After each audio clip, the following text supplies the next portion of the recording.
cooperation and thereby to address, meet and overcome these existential challenges that the 21st century are presenting us collectively and simultaneously.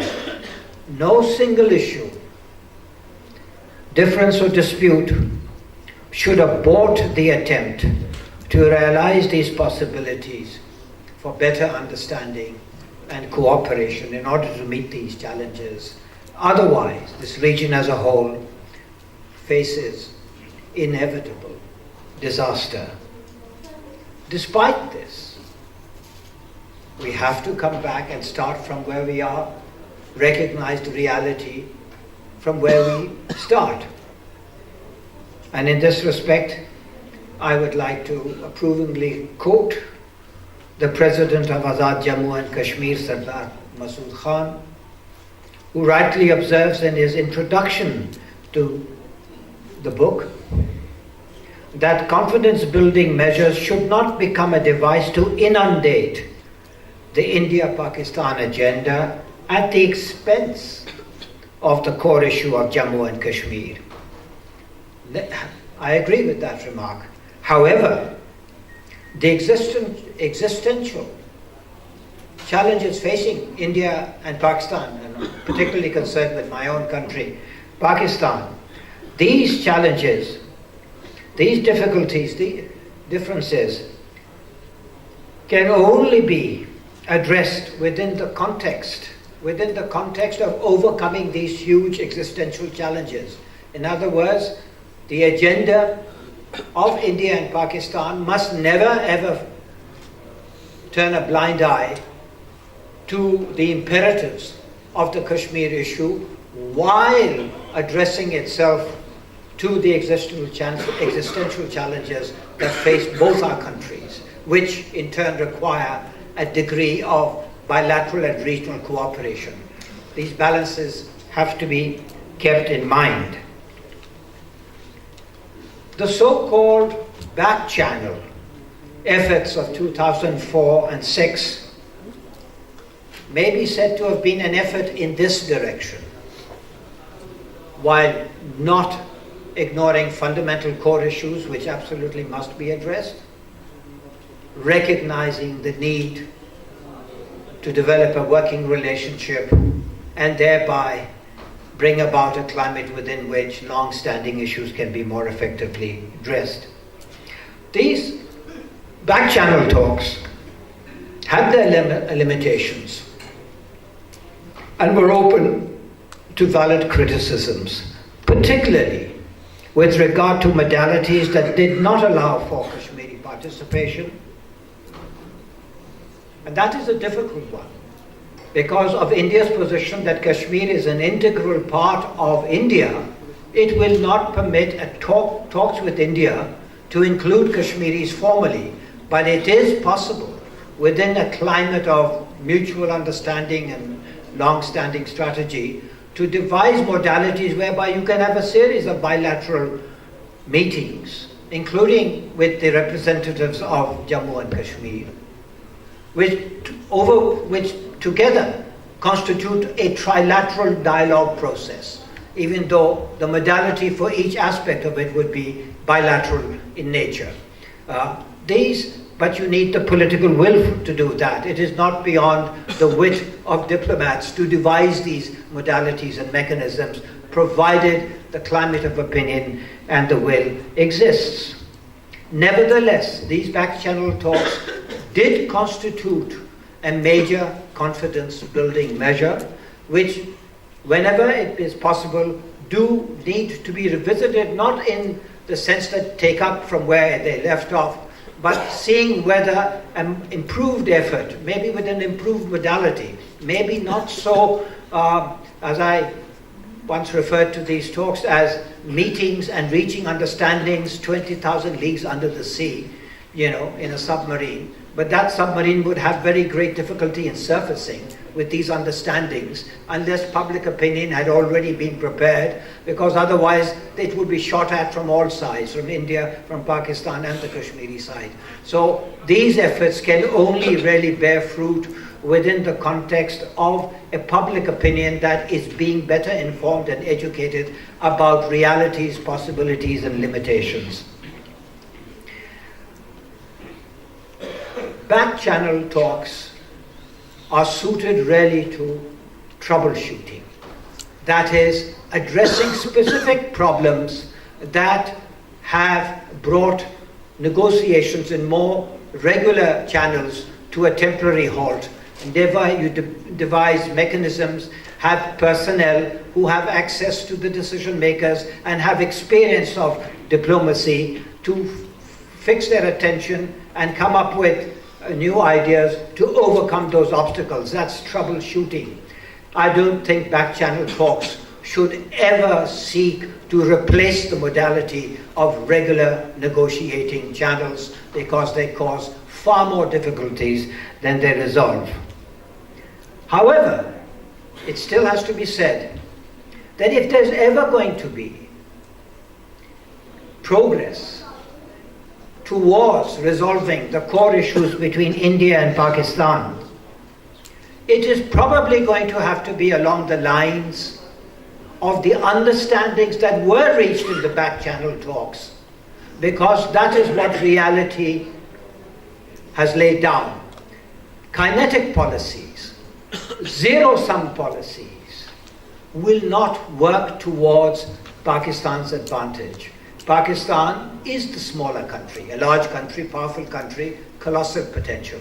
But nonetheless, it is facing a country which is roughly 7 times its size, and with an economy and military and the market, and an influence regionally and internationally of similarly larger scale. So being brave and being emotional is one thing, but being rational is essential to coming up with policies that are more likely to bear fruit. And jazba and emotion, while they're all right, but even the Quran Sharif constantly enjoins us to use our minds. Afala taqilun, afala tubsirun. Do you not use your mind? Do you not see the realities that are around you in order to reach, your policy objectives?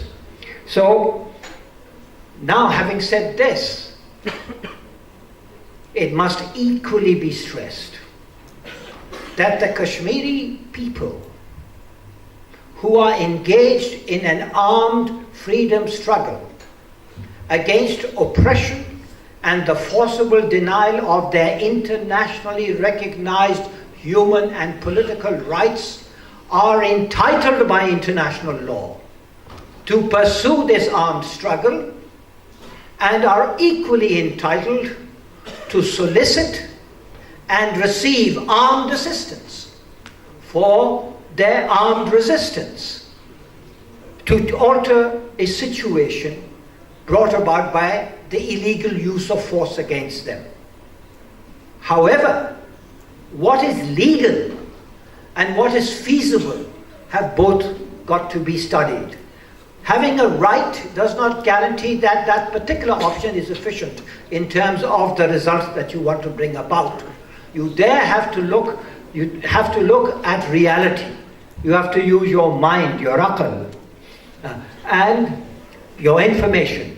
And we have to be honest in our perception and more so in our communication, which has often not been the case. So we do have to combine the right of resistance, support it, but there are many, many ways of supporting. There's a kinetic measures, there are diplomatic measures, there are education measures. So what the Kashmiris are fighting for is valid, will remain valid, needs to be understood, and needs to be propagated by Pakistan and other sympathetic countries, primarily Pakistan, because Pakistan is one of the parties, and Pakistan has a right as a party as a result of UN resolutions. However, it is important, no matter how difficulty might have in acknowledging this. For Pakistan's voice with respect to Kashmir to count and be effective, the image of Pakistan must be such that its voice is heard and its advocacy is appreciated.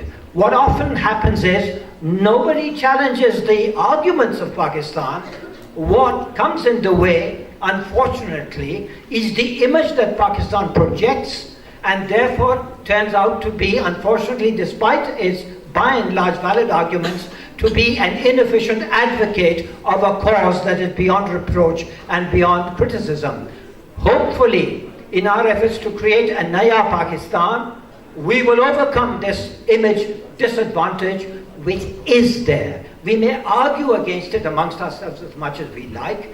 We may see ourselves as the aggrieved and virtuous party and accuse others of being unappreciative or not exactly sincere. That doesn't help, because we have to address specific issues in specific aspects in order to be able to generate the image that allows us, and particularly our foreign policy, to be far more effective than it can otherwise be. Right now, what happens when, as a result of our domestic policies and other policies and the image we project, our foreign policy doesn't always achieve its objectives, and the easiest thing is blame the Foreign Office, blame the diplomats.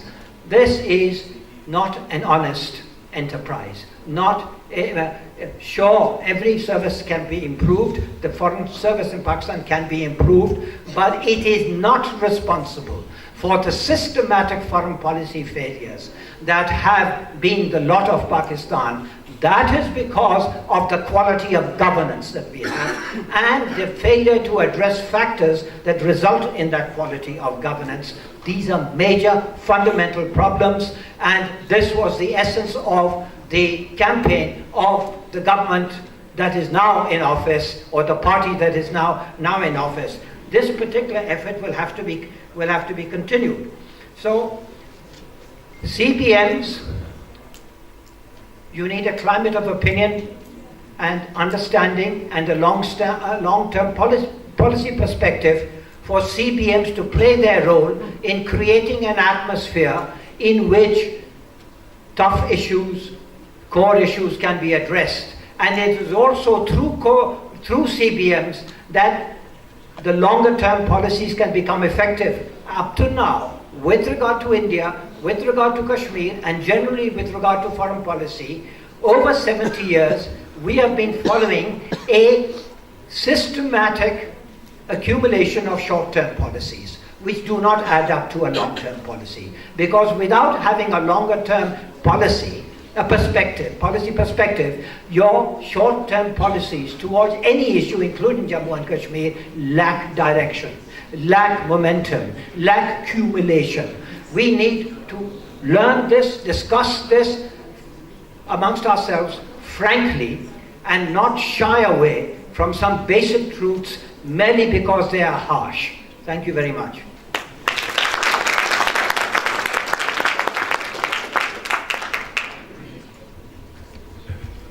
Thank you, Ambassador Qazi. I now invite the author of the book, Dr. Asma Shakir Khawaja.